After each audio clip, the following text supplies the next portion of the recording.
I would like to be able to say a few words about, for those who are interested, a man I worked for, the Chief of Station for the National Security Agency in the Central Third of South Vietnam, Mr. Antuna. He was an incredible soldier. Early in the morning of the first day of the invasion of Normandy, he took a bullet in the Adam's apple, a rifle round, from the front, then went out the back, the side of his neck. Only with reconstructive surgery and putting in something of a voice box of an artificial manufactured nature, he could speak. He could only speak in this tone. "My name is Mr. Antuna." That was it. He had an incredible bullet wound, entry wound, right at the Adam's apple. Came out the side of his rear of his neck. But he was a soldier. One time, he and I were pinned down near the Mang Ho camp of a South Vietnamese Korean Tiger Division near Quy Nhon. We were there to deal with the general in charge, the Korean Army's division, about their security communications arrangements. And we ran into an ambush. And we were pulled into the elephant grass beside the road. And as we were pinned down in the ambush, Mr. Antuna raised his head and turned around towards me and said, "Well, Dave, are we winning the hearts and minds of the Vietnamese people today?" And all I could do was laugh. Well under fire from close arms, small type, and supporting mortars. But he had been through battles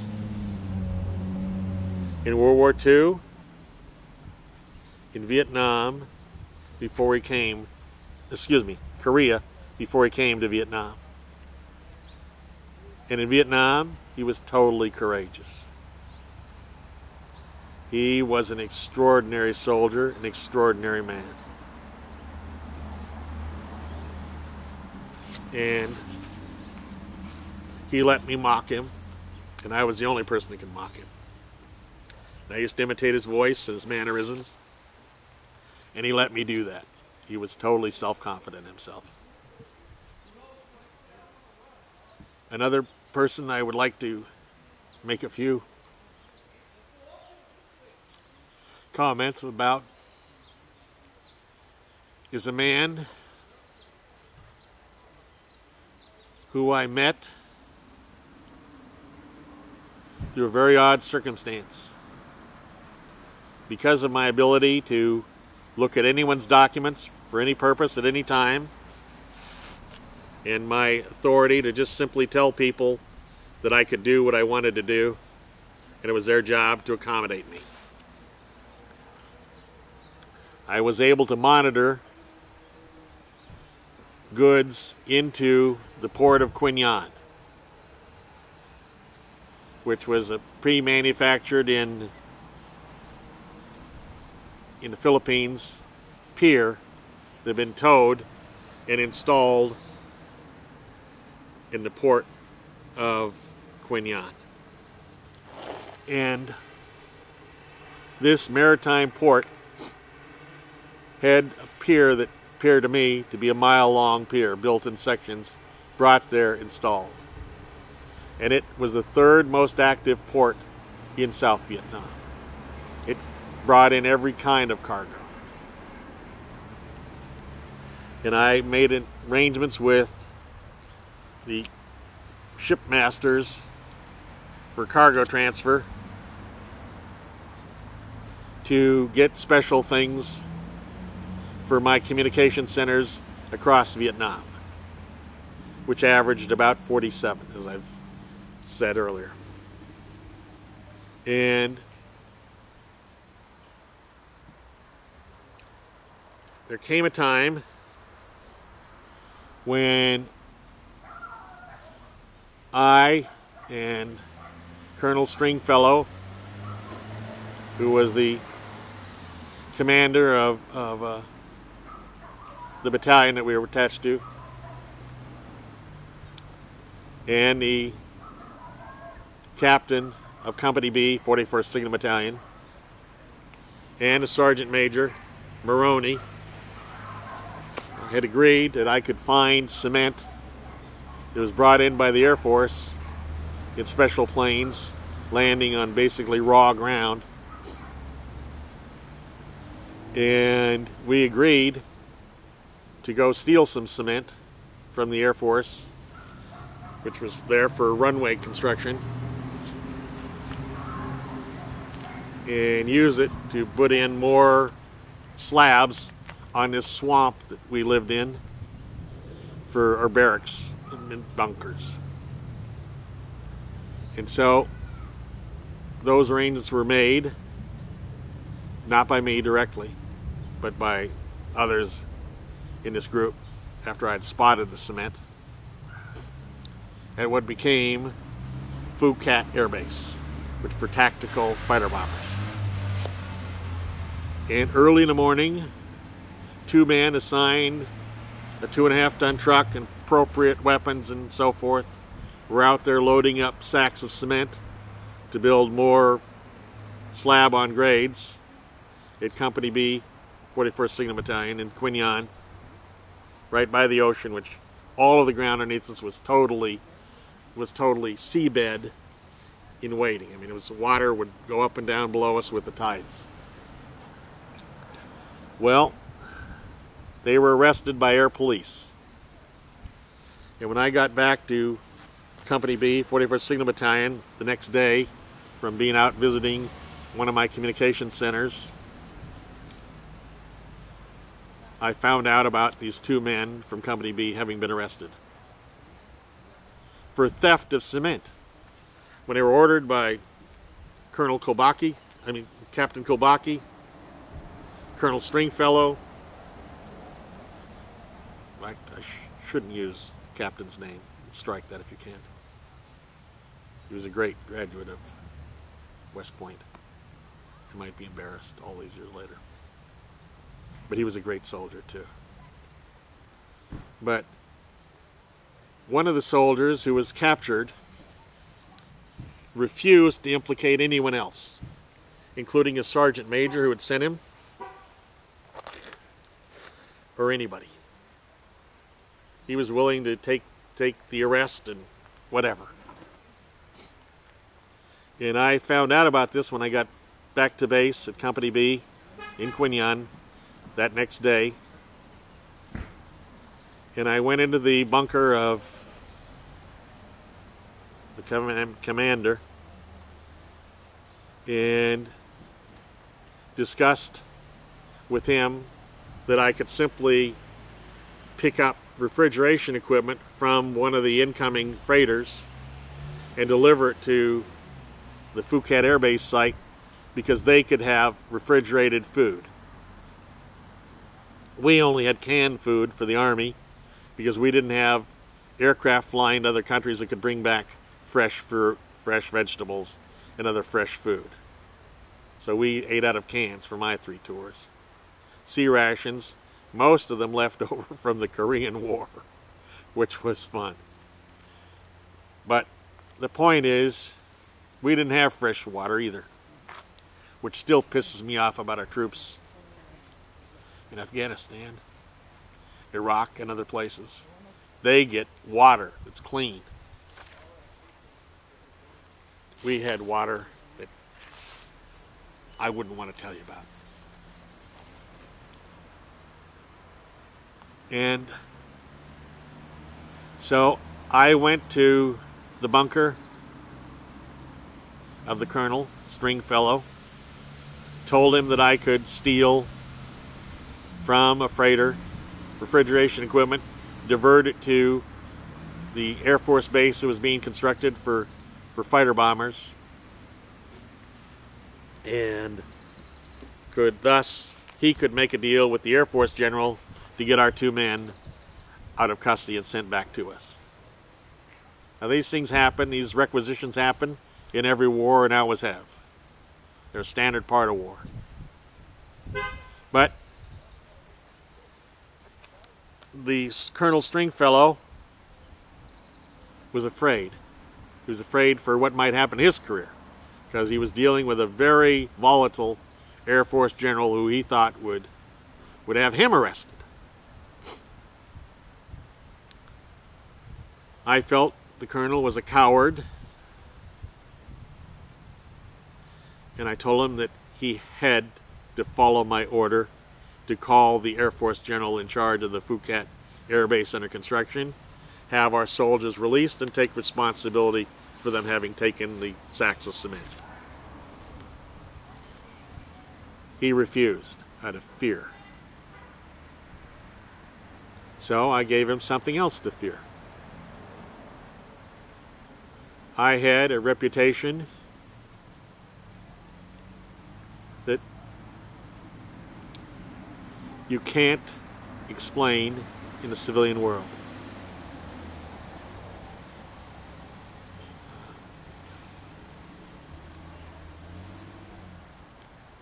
Because I built several thousand bombs to protect communication centers, cryptographic equipment, and codes all across the center of South Vietnam. And people have a visceral fear of bombs. I don't. Bombs to me are just fun toys. I love building them. I love testing them to see if they would be sufficient for the purposes. I enjoyed, after we built fortified bunkers to put our communication centers in, I enjoyed blowing up bombs equivalent to and double the size of the Vietnamese bombs for the Viet Cong or the North Vietnamese. Their heaviest weapons, heaviest explosives. And I built weapons double the firepower and tested them on our own stations after we built them. Used that as a test at the end of construction. And other people have a tremendous visceral fear of explosives. And I enjoyed it because of my childhood. And I knew that. And I gave Stringfellow, in a meeting in his office, it was quite heated and overheard by all of his staff, that he had 1 hour to change his mind, accept responsibility for the theft of the sacks of cement personally from the base under construction at Phuket.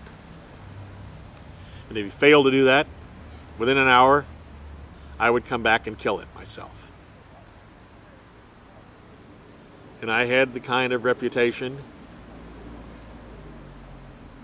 that would give anyone pause who dealt with me. And I told him I was leaving then into the Vietnamese city of Quy Nhon, which bordered our gate, and I would be there in hiding for an hour. If I did not get word that he had accepted my deal, I was going to come back, and nothing could stop me from killing him. And that, of course, was true. I was very gifted in the deadly arts of war.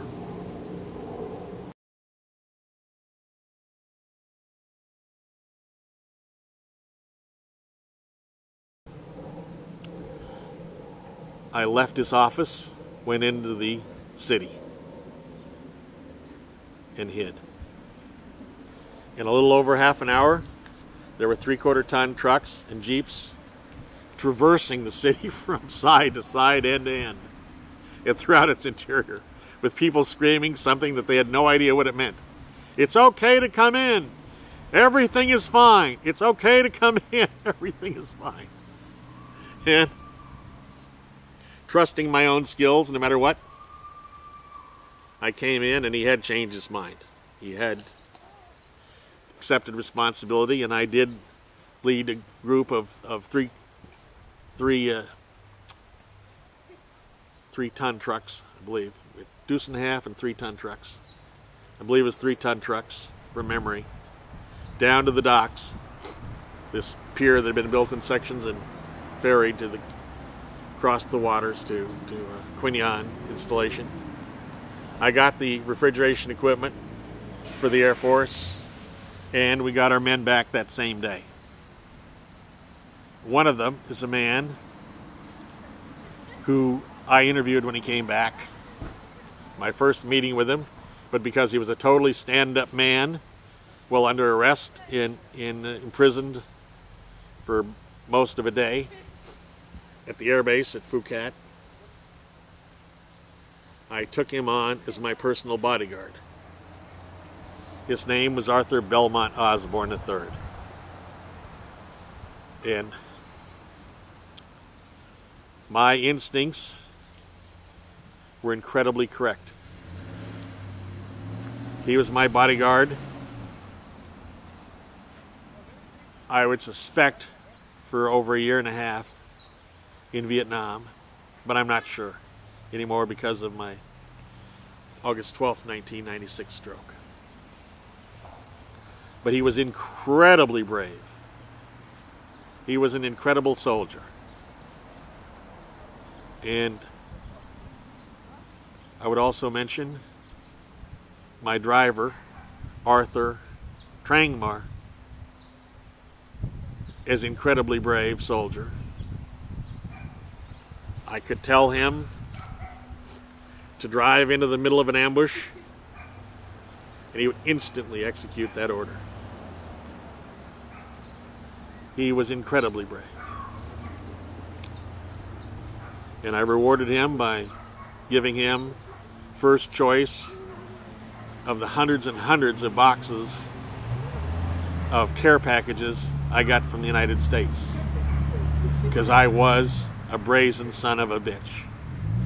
I even wrote letters to my draft board number 7 in Seattle, sent them postcards left over from the war with the French versus the forces of Ho Chi Minh and his chief, Vo Nguyen Giap. I sent them postcards from that era of the area where we were stationed and told them, you know, it's wonderful here on the beaches. Wish you were here. And started a correspondence with them. They sent me communications, every kind of box of supplies for soldiers, every kind of food and so forth. I did the same with people at the head of National Security Agency and bases of all kinds in the United States. They got regular care packages for Company B, 41st Signal Battalion, and gave the stuff to all the soldiers in the company on a regular basis. And first, though, to Trangmar. He loved opening boxes of goodies from the United States. He never faltered in the face of any gunfire.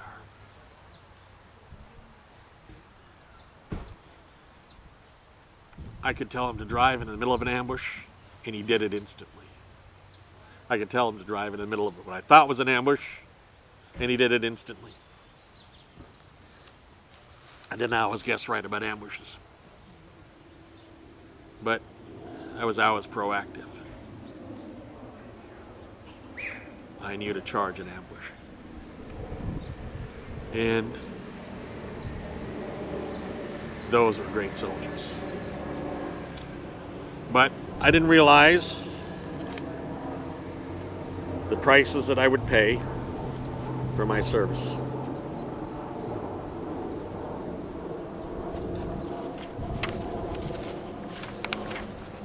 I didn't even know those prices until after my 4th stroke, August 12, 1996. Then I knew why I was so compulsively an unbelievably hard worker in developer of my skills so that I could make big bucks as an expert witness in construction litigation, which I've done for over 40 years, and for my running of construction companies, which I did until I took over simply as an expert witness a number of years ago. It was to make up for my role in war.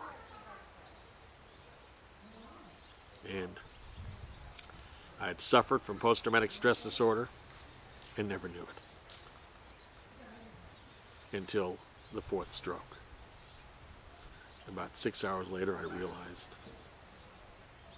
that I had turned from a great athlete into a man who carried the approximately 150 pounds of weight of the sewn together packs of gear and equipment that both Osborne and I carried. And I carried that as fat. I had totally neglected my health. I had a tremendous increase in blood pressure. I just bought bigger shoes. I didn't seek medical care, although I spent more than $1 million in medical care for addicts, alcoholics, and other people with medical problems. But I just wouldn't spend money for me. Period. But the 4th stroke that I suffered has changed it enough that for the first time I went to the VA and got medical treatment and medical services from the Veterans Administration, and I do a little bit to this day.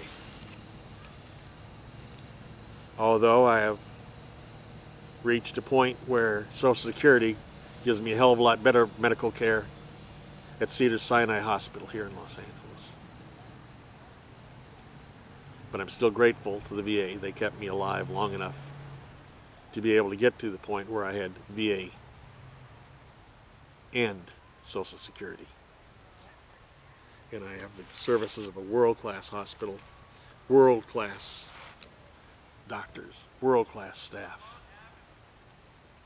And I have managed, to a great degree, to a surprising degree, been able to recover faculties to a tremendous degree so that I sound almost sentient at least. One night in Quinyon, I was awakened by my bodyguard and told I had to get to the communication center instantly. I was in my bunker, leaped out of bed, had all my clothes on, except my shoes. I grabbed the 155 pounds or so of gear that I had sewn together, all of my weapons, ammunition, and other gear such as my M79 grenade launcher and 2 bandoliers of grenades. I gathered all that up, ran to the communications center. As I entered the communications center in the middle of the night, Mr. Antuna said, with a great deal of jocularity, "Well, Dave, now you're going to find out how I lived through 3 wars. We have a suicide mission. And you know which one of us is going, don't you?" Ha, ha, ha. Well, that was Mr. Antuna. That was war. What it was, we had a 3-man unit on duty at the 22nd Army of the Republic of Vietnam Infantry Division, and they were at the headquarters of it, and this 3-man unit was the night shift for passing of codes back and forth to the 22nd Armored Division from United States stations, and from the Vietnamese through United States stations. Well, what had happened is in the middle of that night, in this incredible monsoon rain, they had been hit by ground units. And their last words were with the universal bing, bing, bing, bing, bing, the 5 bells of the most absolute emergency in communications. And then repeated twice these words: ground attack going down. Ground attack going down. That's never a good sign when a communications center sends out that signal. The next thing they're supposed to do is pull the fuse igniters and set off the explosives on their way out the door, which were both incendiary and high explosives. I had thermite bombs in all of the communication centers. In a three-man unit, they had 3 cryptographic devices, so each of them was packed with both high explosives and incendiary explosives. Pull one fuse igniter and everything into place would go. I had installed it, I knew. And then they were going to get into what I called spider holes that I'd had dug when I first put in the station there. That is, places that in such an event, however unlikely, they could get individually, the 3 men could get out of the communication center, go to nearby spider holes that we had dug and camouflaged, get inside them, and each had a radio, and they were to report back the status of the communications equipment, the codes, and themselves. And they were to do it by what we call breaking squelch, a code signal of if everything was okay for them, and if the codes and equipment had been destroyed. We heard nothing.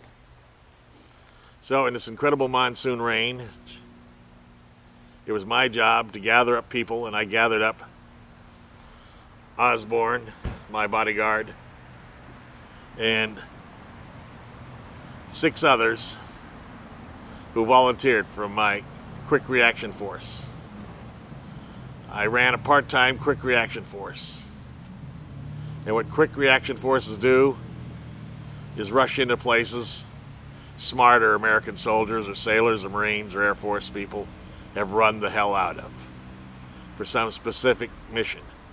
In our case, we didn't have confirmation from the spider holes that all the communications equipment and all the codes and cryptographic everything had been destroyed. So we had to go. Well, that's a problem in a monsoon rain in the middle of the night. I got called up and got 2 volunteer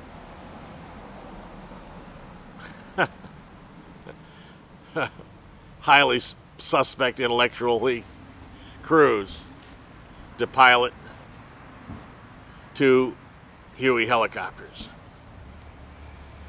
And I took my volunteers. They were, besides Osborne and I, there were 5 others. Each one equipped with, it's called a PRC-6, personal recording device type. The predecessor to more modern satellite phones. And the job was to rappel down a rope out of one of the 2 helicopters through God knows whatever conditions, because even though they couldn't see us very easily in that rain, it was such intense monsoon rain, they'd sure as hell hear us and we'd be the only engines going. They sure knew where to fire. So the odds weren't particularly great of getting there and hanging the 2 helicopters in the air while they rappelled 7 of us down. One of us had to get to the communications center and be able to report authoritatively whether or not everything had been destroyed properly. And then it was option 1, wait however many seconds or minutes to meet Jesus. Or, if everything went perfectly, to stay alive until dawn, and hopefully the monsoon would be down to a level that we could be rescued by air. Or at least we could be in a perimeter where everything around us could be blown to hell. As it turned out, obviously I lived. As we were most of the way, we were minutes away. The ETA was like 7 or 8 minutes. And we got a call that one of the spider holes had communicated with Company B, 41st Signal Battalion Communications Center. They had destroyed everything and were in hiding in their holes, all 3 of them. So we were able to come back, and I'm able to make this televised message. That was a day in the life of me in Vietnam and my tours. As I said earlier in the broadcast, I had 47 approximately communication centers at any one time to guard. And that meant in some cases planting minefields around them, Claymore mines. And it in all cases meant building high explosive, incendiary bomb, so that is both kinds, and setting them around all of our equipment and papers that could be tremendous loss to our government and to the American people if they were captured. Our codes and our cryptographic equipment specifically. And whenever we moved them on operations in the Angry 26 rig types, the Angry 26 rigs were basically trailer homes, you can think of them, 26 feet long, pretty much steel, and they could be carried by our huge flying cranes from one battle site to another.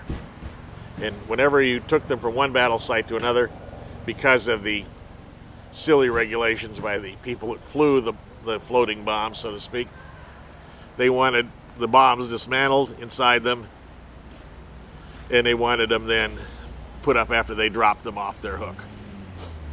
Well, that was my job. I built, dismantled, reconstructed bombs all over the central third of Vietnam to protect our communication centers. That was my main job. And that was an unusual job. Now, what did I do for holidays, one wonders? Well, in 1966, on Halloween, I was having a beer in a beautiful bougainvillea-lined upper balcony of a combination restaurant nightclub in Quy Nhon when all hell broke loose. And the 3 of us each had a baby son on our laps and a beer on our table in front of us when this broke out. But it quickly became evident that hundreds and hundreds and hundreds of people using guns were involved, automatic weapons. We were only about a few hundred feet from the base, but we had left all of our weapons there, so we went out to have a drink. So, under my direction, the 3 of us did the reasonable thing. We, instead of going back to the base and taking cover, since we didn't even know what the battle was about or who was fighting whom, we decided to charge through the literally several thousand people who were running the other way. We ran past them into the heart of the gunfire. We were equipped with my marvelous plan, which simply use hand-to-hand combat to take weapons away from Viet Cong or North Vietnamese soldiers and use their weapons against them.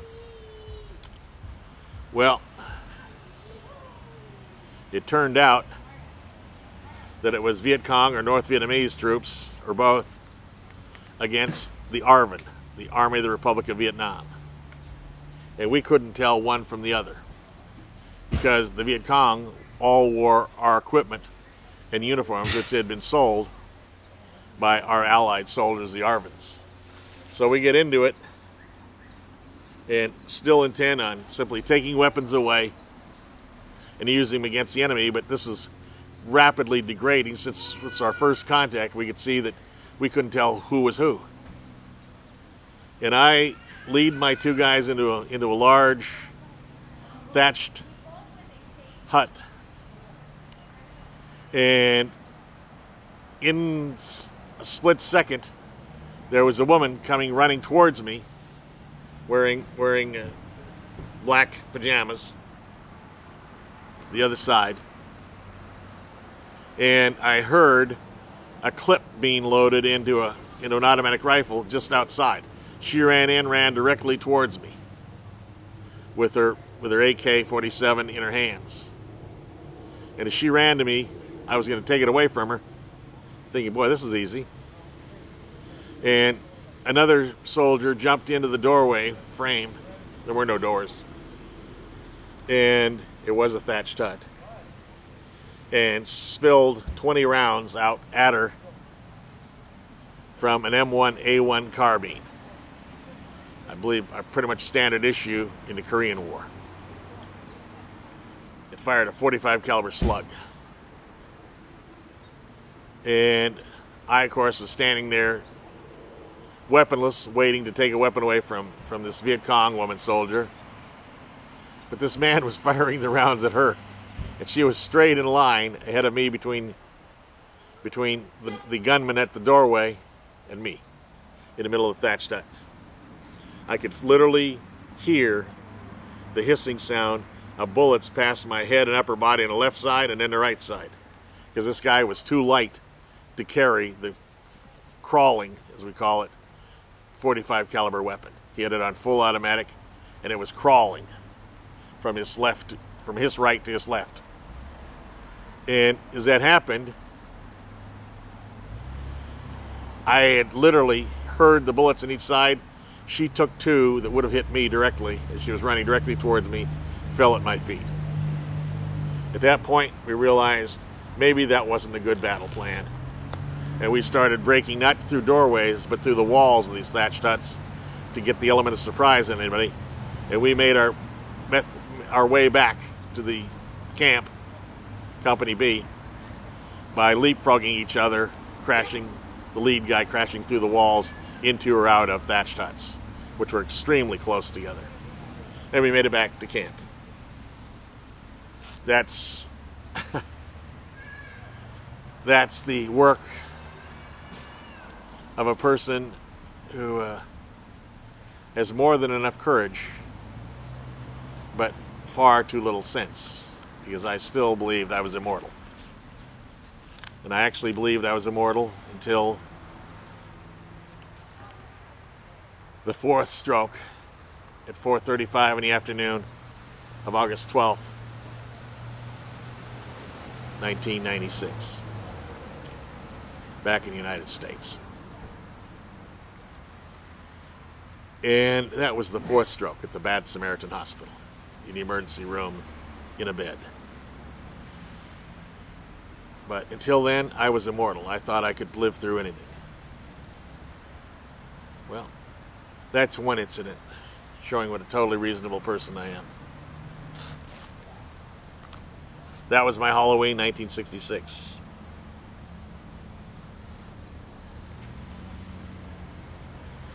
During the Tet Offensive, which started on January 31, 1968, interrupting my birthday party, with Osborne and Trangmar and I sitting in my bunker, each having a beer and a purloined fresh sandwich from the 67th Evacuation Hospital snack stand they had for wounded and really sick in the hospital, a couple hundred feet from my bunker. And I used to purloin their fresh sandwiches regularly for a couple of years almost. Well, because they're the only ones that had anything fresh. They would have fresh hamburger, they'd have fresh ham, they'd have fresh cheese, and they'd actually bake bread right there. And they'd either have an orange or an apple. And you could get one of each or one, whatever you wanted. If you went in with a smock on indicating you were a hospital patient.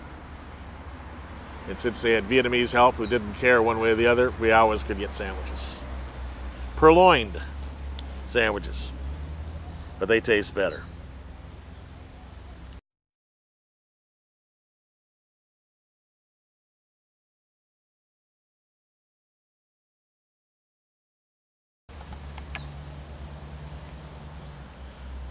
Another incident of mine that is instructive of my tours of duty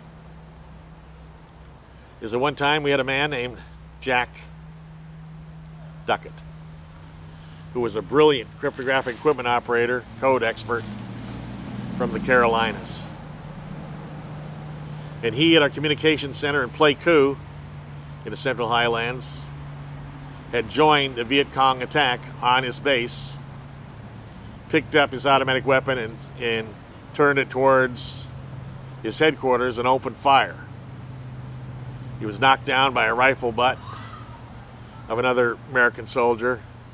He was bound and helicoptered out to Quy Nhon, where he was first taken to the hospital, the 67th Evacuation Hospital, and after 3 days of sedation was released to Company B, 41st Signal Battalion, where I took charge of him as the resident psychiatrist and guru to evaluate him whether or not he was fit to perform duties again after that, because people did go crazy in war. It happens. And at the same time, the National Security Agency was evaluating his fitness to maintain a security clearance for cryptographic materials access. And after being there about a week, the answer came back from the Strategic Communications Command that he was not to have communications pass again. He could not get into the communications center anywhere. He lost all cryptographic access, period. So he'd have to be assigned other duties. I was the one who had to give him that word. And he was putting sandbags on top of a bunker, building up defenses on a bunker that we were erecting there on the compound. And as I told him, standing below him, that the bad news, his response was, I'm going to get my weapons and I'm going to kill them all at the communications center.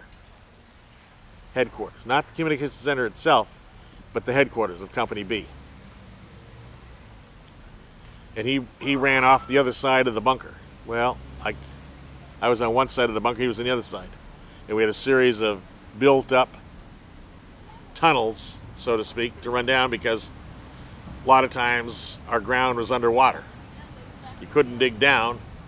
You had to build up with sandbags for fortification purposes. So that's what it was. He leaped off the other side, and I heard him screaming as he ran towards his bunker, where he kept his gear. And I ran to the communication center's Company B headquarters and ran in one side of the dog-legged entrance and screamed, Duckett's getting his weapons to kill you all. The company commander, who was a great soldier, was a captain, West Point, great soldier. I won't give his name. He ordered me, get him, meaning for me to eliminate the threat from Duckett. I ran because it was easy, because I could hear the Doppler effect of his screams. It was easy to tell which rat ways he was running down, and I headed him off before he could get into the other entrance of the Communications Center headquarters, Company B. And I stepped away from the bunkered wall as he got into sight and screamed at him to freeze, which he did. I had leveled .45 at him. And then I tried to talk him down, because I wasn't just going to kill him. And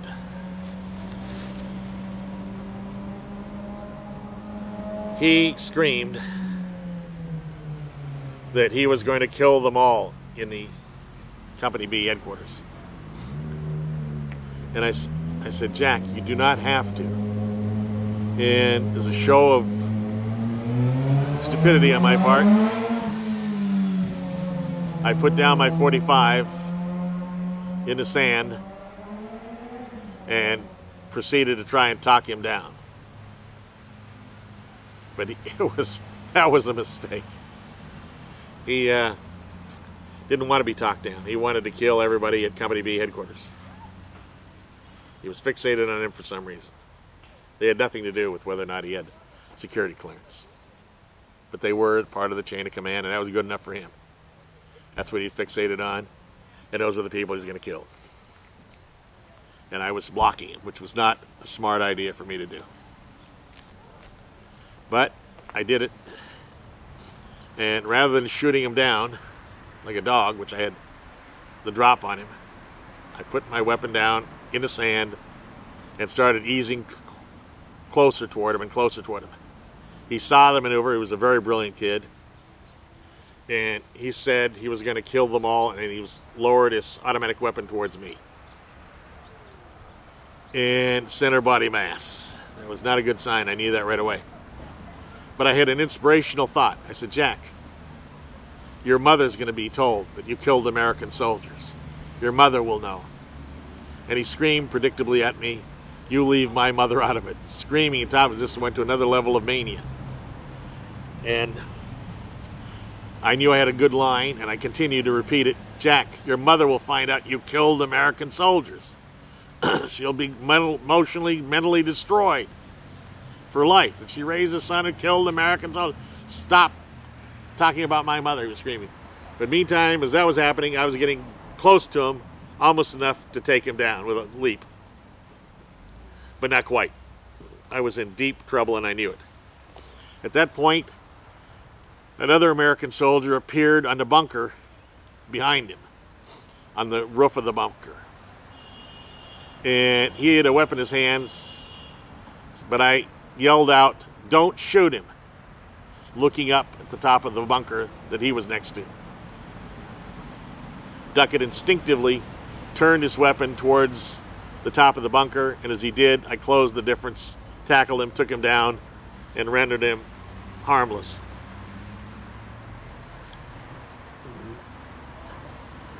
The other soldier came down and assisted me as we cut off part of the uniform of his pants to make it into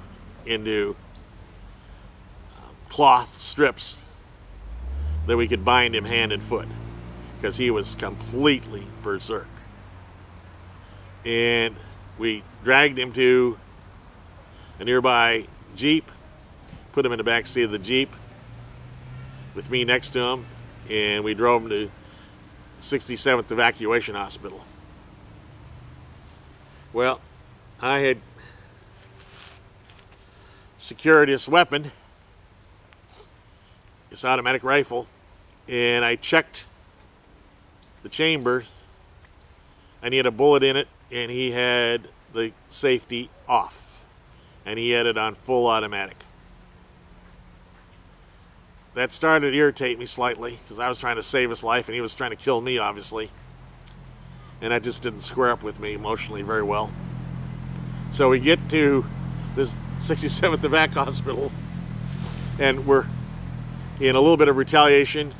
we're dragging him with his face first across the sand, which is all beach sand where we lived. We're dragging him towards the door of this headquarters, and one of the surgeons looked out of the door, which is a screen door, and saw this and heard the screaming of Duckett and screamed out, "Untie that man," who was totally bound at that point. I reached down with my bayonet and cut with my bayonet the cloth that was holding his bound ankles together with his bound wrists. And a nurse from 67th Vac Hospital immediately came over and knelt by him on the slab that they were on inside this Quonset hut, which was their exam consult room. And as she bent down to check on him, he used both of his hands together, hit her in the jaw, and knocked her out. Whereupon the presiding surgeon, 67th Vac, screamed, "Tie that son of a bitch up." So he did. The doctor came over with a needle of some kind of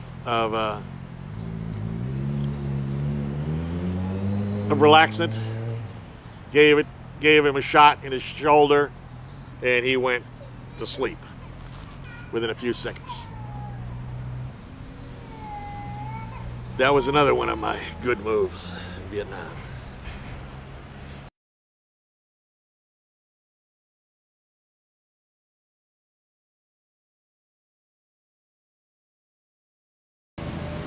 There was one moment where Arthur Belmont Osborne III, my bodyguard, was tasked by me to drive me up to the top of Vung Chua Mountain, a 6,300-foot mountain, the third highest mountain in Vietnam, if I recall correctly. There in Quy Nhon, where we had a huge forest, if you will, of communications antennas covering the top, and around it we had Army infantry troops guarding it, and down the hillsides we had Army infantry troops patrolling in some of the areas, and we had communications equipment so they could bring any kind of force necessary to keep our big array of antennas from being destroyed or damaged by Viet Cong or North Vietnamese attacks. So I was up inspecting it on this one particular monsoon rain day. We got up the mountain okay. We left Trang Mar, my driver, at the bottom, so it was just Osborne and I going to the top, and because it was a very, very dangerous road. It had just been a bulldozed trail, bulldozed by obviously D8 type cats at that point, Caterpillar, but a bulldozed trail as wide as the width of the blade that wound around all the way up to the top of the 6,300-foot mountain. And it was a monsoon rain. I checked the base, made sure it was okay, functioning right, and I had Trang Mar's replacement driver, Osborne, drive me down that till we get to the bottom of this hill, down to the level just above the ocean. Well, we got down to about, I would guess, the 5,500-foot level of the mountain, and the monsoon rains through sand and clay lenses washed our Jeep right off the one-lane road. Osborne driving, coming down, was on the inside, the mountainside. He leaped out of the Jeep as it started to slide over the cliff, 5,500 feet roughly above the ground below. And he landed in the middle of the track. I had to instantly evaluate it and leap out of the Jeep off of about a 5,500-foot cliff, using the Jeep as I went out the railing on the Jeep to angle myself back towards the hill and grab onto brush, and I made it, obviously. The Jeep was slowed up because its wheels went over the cliff edge. The Jeep dropped down to the frame, the metal frame. It was still being swept off by water, but it slowed down, and by the time it was at its balance point, it was beyond me when it tumbled down the 5,500 or so feet, and it didn't touch me. I gauged it correctly in a very instant test of my knowledge of physics and momentum in particular. Well, I had to crawl up about 20 feet through brush, which I'd only started about 15 minutes after I clung to the bank, which was heavy monsoon bathed brush. And then I checked each foot, each hand, and saw I had plenty of stuff to crawl up on if I did it slowly. And I crawled up over the edge, certainly well after 15 minutes. That 15 or 20 feet probably took me at least 10 minutes to crawl after I could move. And I did. As I got over the edge and got all my body parts on top of this running stream of water that was from a sand clay lens higher up the mountain, I saw my driver. He was a substitute, but he hadn't done good that day, having driven me off a cliff. But he was sitting in the middle of the track that had been made by a D8 blade or D9 blade, and he was sitting in the middle of the track crying about my loss. And as soon as I laying on top of the ground, totally, I knew I was on the road. I knew I was not in any danger of going over. I got enough strength to yell out in my preacher voice, in the name of the Lord, I command thee, God, to raise my driver from the dead. Stand up.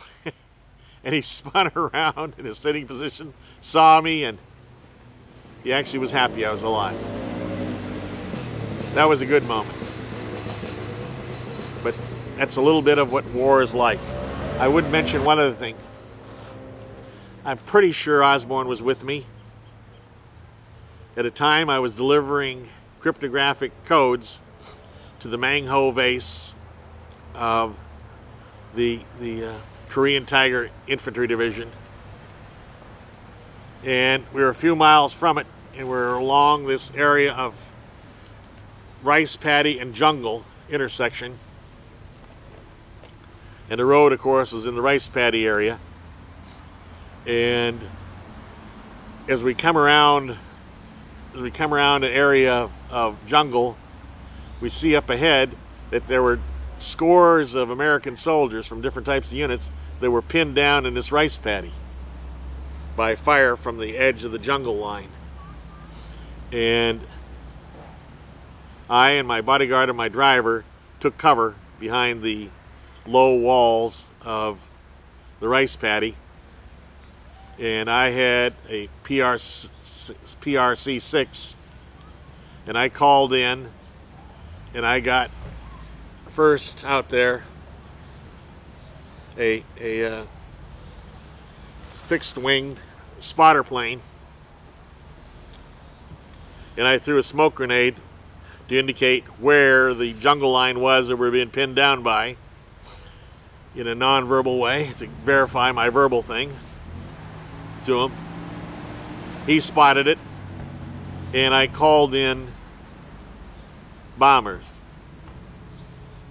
And within a matter of maybe 15, maybe 20 minutes after that, being pinned down under intense fire from the jungle line, the first Phantom jet, I believe it was, came in. It was a Navy jet, I believe it was, but I'm not sure. It was a little difficult to keep track of things as that incident progressed. But anyway, it was a Phantom jet that came in, and he was at about 500 feet maybe, and just over my head he was diving down. He had turned and dived, and just above me he straightened out and accelerated because he had dropped the bomb. It was so close above me that I could literally see the explosive bolts release the bomb from its carriage points. And when it's a big bomb, it's not a comforting moment, even if you regularly build and assemble and transfer and rebuild and so forth bombs on a daily basis. It was not a good moment. And I stood there screaming at the guy that he was... I stood in a rice paddy. Others with more sense were all laying down behind the low fence paddy walls. But I stood there screaming at him and waving my coat at him to let him know that we were Americans. Well, that didn't do any good. He was pulling whatever G's he was pulling, and of course he had no chance. I understood all that, but it was my job. I was in charge.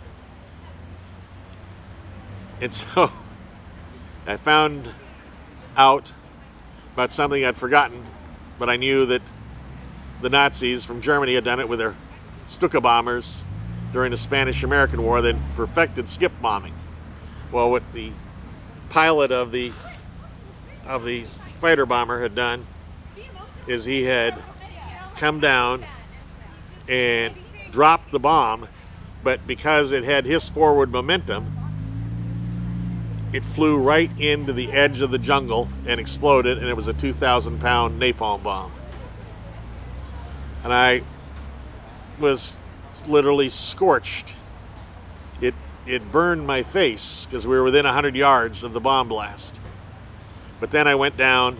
I knew he had done it perfectly, and I was confident that the second one would follow his leader and do it perfectly.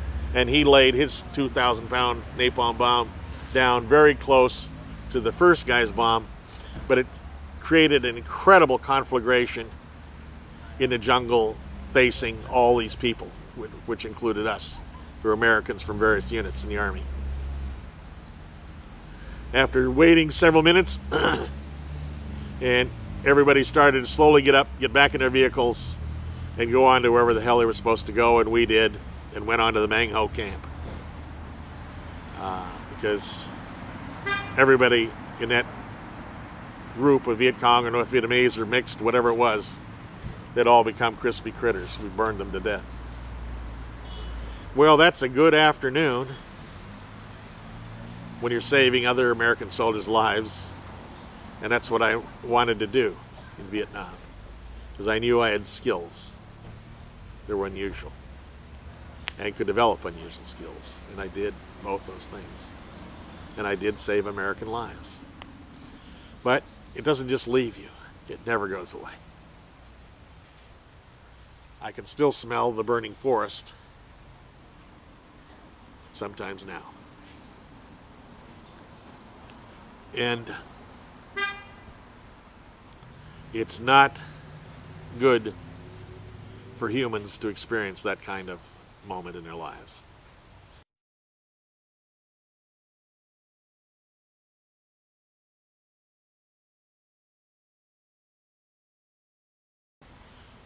One of my jobs was to evaluate rookies to Vietnam who were going to work in isolated communication center locations. Would they be able mentally, emotionally, physically to stand it and do their jobs in 3-man communication centers? 12 hours a day, 7 days a week. And I was with a group of 9 new rookies to Vietnam with a deuce-and-a-half truck that I drove to this riverbed near our base, but still it was in disputed territory. Anything outside of our bases in Vietnam was disputed territory or the other side's territory, depending on day or night, whatever, and the weather conditions. Well, in this case, I had these 9 guys out. I had them stack their rifles and 3s and I had him filling sandbags for a deuce-and-a-half truck. And I was sitting guard over them with a machine gun, an M60 machine gun. And I had 500 rounds of bullets, 7.62 millimeter, clipped together in belt, continuous belt. And I was sitting over on top of the truck's cab with my feet dangling into the bed so I could see everything around them. Now they had very high elephant grass around them with bamboo in it also. And I was sitting guard, if you will, while they filled these sandbags for 2.5 tons of it to bring back to build more fortifications in our camp in Quin Yon. And as I was sitting there, I heard a small tss sound past my left ear. And I didn't move at all because I knew if I did, whoever was shooting at me, it was a sniper at some distance, because it's several hundred yards, because I didn't immediately hear a report. And I didn't want to give them a clue as to how close they'd come to hitting me in the head. So I sat perfectly still for several seconds until after I'd heard the report of the rifle, and after I had turned towards the sound. And I had my M60 machine gun pointed in their direction, and I decided to give the sniper another chance since he hadn't hit me. And if he missed me twice, I was going to stitch him with the machine gun. He got scared. There was no more sound. Then I noticed my 9 guys, and as a little test of their ability to work under pressure, I noticed that they were all frozen in place wherever they were, obviously when they heard the bullet. And I screamed at them, "Get back to work. There's only one sniper and he can't kill you all." They were not encouraged, except to believe that they were with a completely madman. And I can't dispute that. I mentioned one other thing. I just didn't start compulsively giving away cash, 9 million, and buying things worth about approximately 5 million, for a total of about 14 million that I did with the rest of my life. But I had those instincts from the time I first helped that woman on the approaches to the I-5 bridge over the canal to the south of University of Washington, I believe, to the south. And there was a time I took 2 of my reaction force guys with me, 2 different ones than the ones I took to the gun battle, because it's hard to keep people hanging out with you when you take them to places like that. This is a later time, and I took 2 guys with me to have a beer right outside the camp. We'd come back from some insane adventure, I don't remember what, and we were going to have a beer and at a nearby nightclub, restaurant, live music joint, etc., right outside of our gate almost, at Company B. And on the way there, I saw a girl who may have been 9 to 14 or 15 years old, who was partially clothed in rags and just was obviously in horrible medical condition. And we could not, in that war, take Vietnamese to our medevac hospitals for treatment. They had to live on their own, and they had no medical treatment. But I saw her And I ran toward her, and I took out all of my worldly savings, which couldn't have been more than a few $100s, but there, it was huge money. And I gave her every dollar I had. And she was very astonished and surprised, but then I snatched back $3 so I could buy beers for myself and my 2 guys. And went on to this huge place. Combination nightclub restaurant. 2 stories. Same place with the Bougainvilleas, where I started out another adventure on a certain October 31, 1966 evening. My Halloween adventure. I gave her all my money, and we went to sit in this huge place.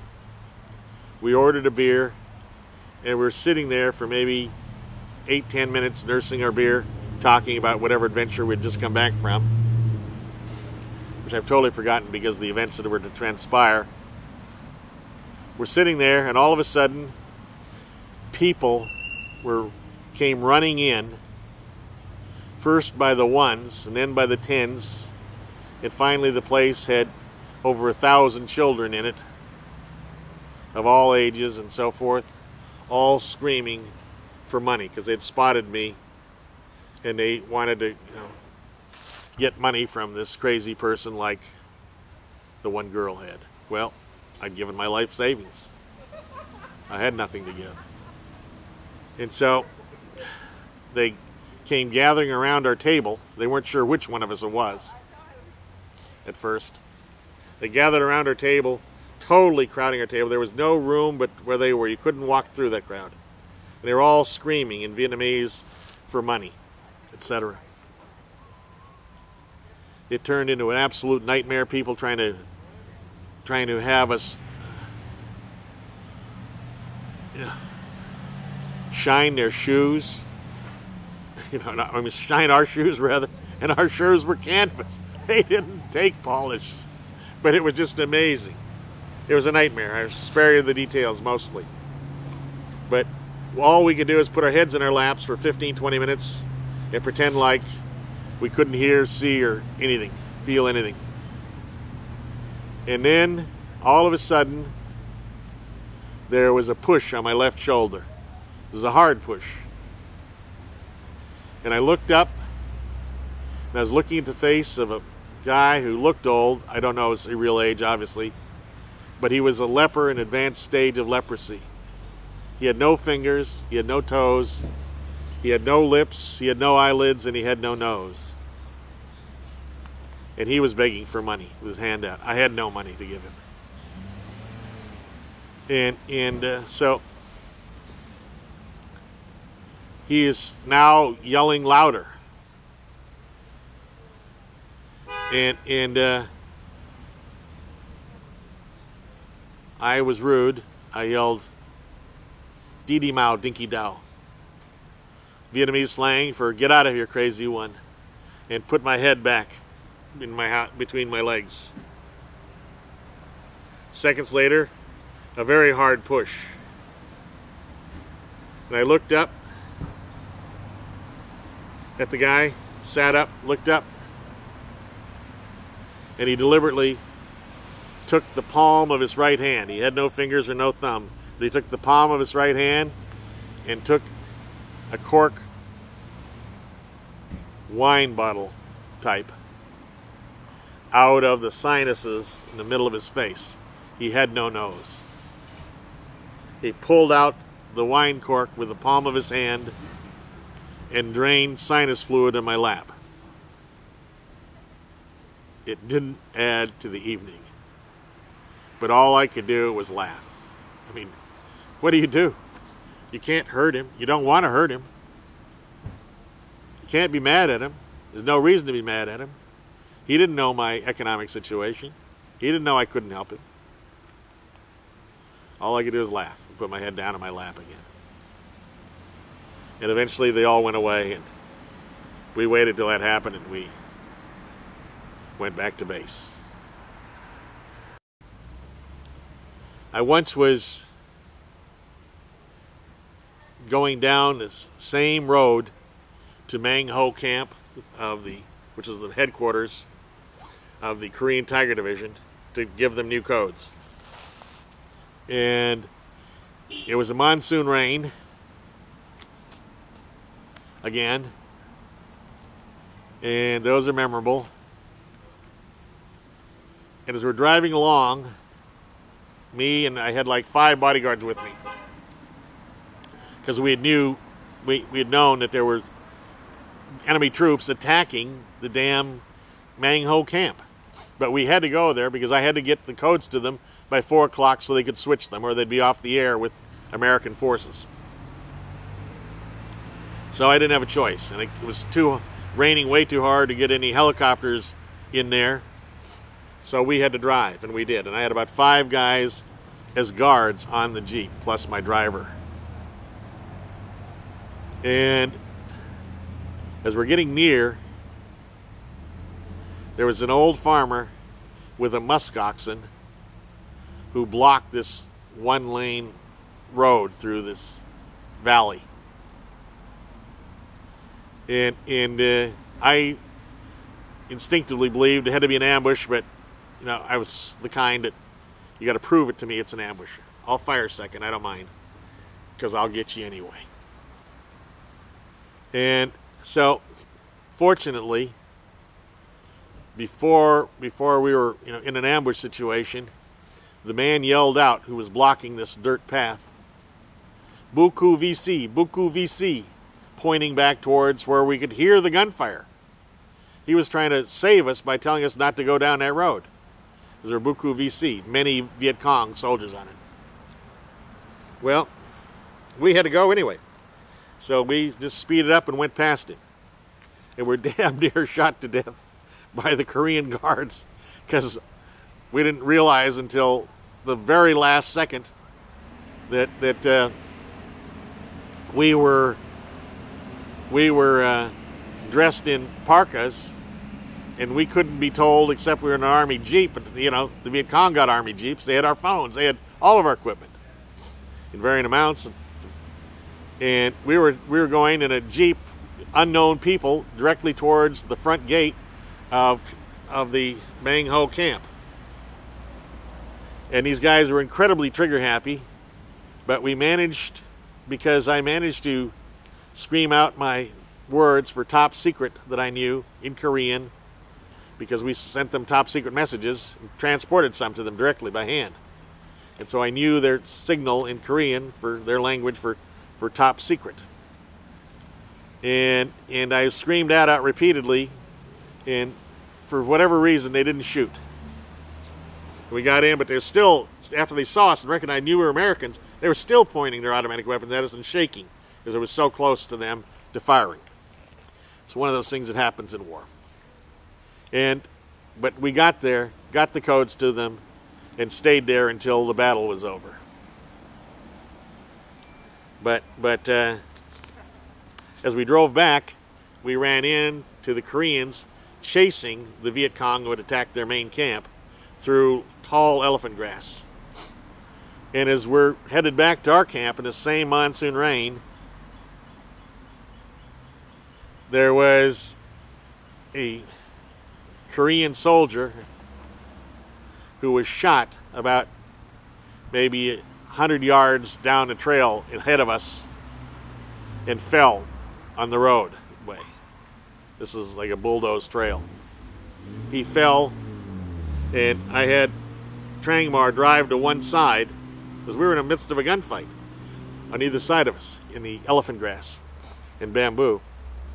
And as we're driving along, I had Trang Mar slow down as we went by this fallen Korean soldier, and Osborne and I reached down in a synchronized movement and pulled him into our Jeep, and Trang Mar speeded up again. And we got him out of there, and I put a tourniquet. He was wounded. He was shot in the right arm, and I put a tourniquet on him. And this guy was so brave. After he recovered a little bit, he was pointing with his right arm like we didn't know where he was shot, and I just put a tourniquet on and bandaged the wound. And he was pointing to us, happy he had been shot. Look how brave he was. Well, we got him back to our unit, and somehow he got back to his own unit. But that's war.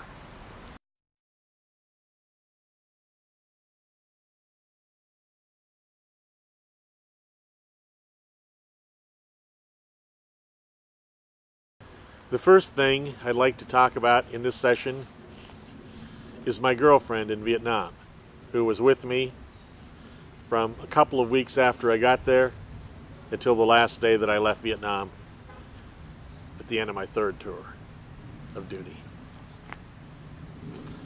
I found her living in a prisoner of war camp. I don't really know if she was a Viet Cong prisoner of war or a North Vietnamese prisoner of war, but she was living in a prisoner of war camp under horrifyingly despicable conditions directly across the concertina barbed wire fence from the compound that I lived in, Company B, 41st Signal Command in Quy Nhon, South Vietnam, from 1966 to early 68. She was young, she was beautiful. I don't know that she's alive, but if she is, she will hear this broadcast on the internet at some point when my work is accepted. And she will know what she always knew, and I think still does. And that is, I was totally in love with her from the first moment that I saw her.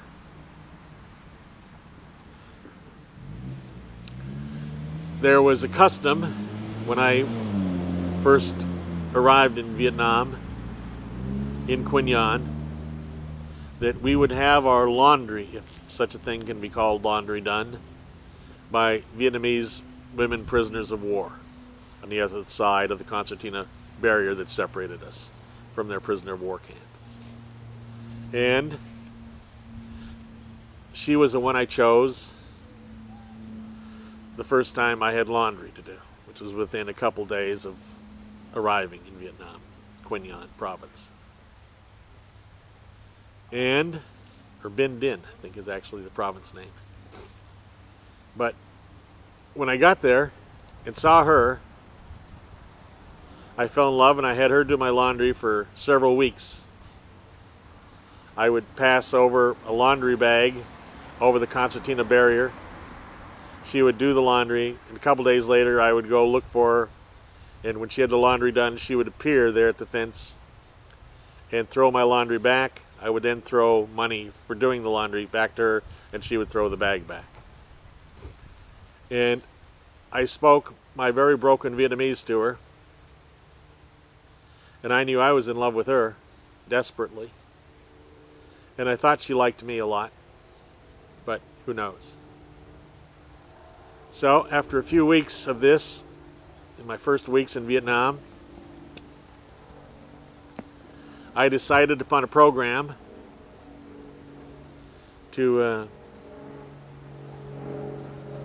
have a first date and see how that worked. And so what I did with two of my men, I went to the front gate of the prisoner of war camp, showed a Polaroid picture of her that I'd taken from on top of a bunker inside our compound, and after I had her pose so she'd be back away from any recognizable landmarks, took her picture, developed it in a minute, and then several days later, after having mushed it up a little bit with soil and so forth so it didn't look new, having artificially antiqued it, if you will, I went with one of my men inside the camp, and after telling the guy who was in charge of the guards on that shift, and these were all Vietnamese, South Vietnamese guards, I told him that I was looking for a Viet Cong spy, and I was going to take her for questioning, and he was happy with that. I looked around the camp. I found her. She was kneeling, banging laundry for someone on stones in the water. And you don't want to know any more about this water. And having spotted her, I, with my bodyguard on my right side and me on the left side, we went up to her. I grabbed her by her left arm and her hair, and he grabbed her by her right arm, and we pulled her up and dragged her out of there. And dragged her roughly until we got her past the front gate. She knew immediately what I was doing. She was very smart. Got her past the front gate, put her in the back seat of my Jeep between my bodyguard and myself, and we drove off. We drove into the center of Quy Nhon, and I then gave her a bag with all my money, with everything I'd purchased as help for her to get started, packs of cigarettes, cake, by the cartons, and chocolate, all the money that I had in my life I gave in presents to her, and told her in broken Vietnamese if she wanted to be my girlfriend, all she needed to do was come the next morning at dawn and come in with the crew of young women who acted as cleaners of our compound to some extent, picked up trash. And the very next morning, she was there, and we were together during all 3 tours of combat in Vietnam that I had.